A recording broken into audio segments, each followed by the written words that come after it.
Europe 1, 7h26, Thomas Soto. À chaque jour ou presque son problème pour François Hollande avec ses alliés écolos. Bonjour Caroline Roux. Bonjour Thomas. Il y a un nouveau conflit qui semble se préparer entre les Verts et les socialistes. Ça se joue en ce moment discrètement sur le terrain. Et vous êtes en mesure de nous dire ce matin comment les Verts draguent discrètement donc du côté du parti de gauche de Jean-Luc Mélenchon. Oui, pour ça, et vous savez, ils n'ont demandé la permission à personne. À Rennes, Nîmes, Grenoble, Cholet, Clichy-la-Garenne, entre autres.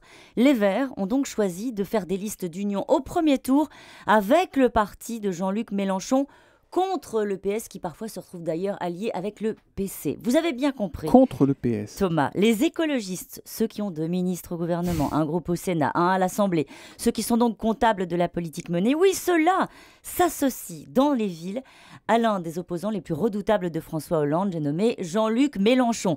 Ils dînent à la table du président et prennent le petit-déj avec son ennemi. Mélenchon, lui, naturellement, savoure et récupère sous son aile ces verres rouges à l'intérieur qui sont ulcérés sur les Roms, les retraites, le travail le dimanche.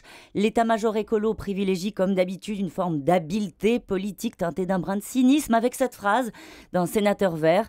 Dans les mariages, vous savez, une petite infidélité de temps en temps, ça ressoude le couple. Alors tout le monde, Caroline, n'a peut-être pas forcément la même conception du mariage. Qu'est-ce qu'on en dit chez les socialistes ? Alors vous avez la version Solferino, hors sol et New Age. Ce ne sont que des accords locaux, tout ça n'est pas si grave. En revanche, un ministre très proche de François Hollande, lui, prend un air menaçant pour expliquer qu'il va falloir surveiller ça de très près. Car ce ministre n'a pas oublié, lui, qu'après l'élection, vous vous souvenez de Villeneuve-sur-Lot, où le PS avait été éliminé dès le premier tour, François Hollande avait solennellement appelé ses partenaires à l'union de la gauche. Vous voyez, ça a aussi bien marché que les recadrages. Bon, ça dit, on va pas être naïf, on découvre pas que les Verts n'en font qu'à leur tête. Ils nous le rappellent tous les 2 jours ces temps-ci. Qu'est-ce que cette histoire-là nous raconte de plus, Caroline ? Eh bien, c'est la preuve que l'opération Vert au gouvernement a raté son objectif initial, ce qui était d'élargir le socle électoral du PS. Le gouvernement a supporté le psychodrame permanent avec les écolos sans obtenir d'alliance claire et solide aux prochaines élections.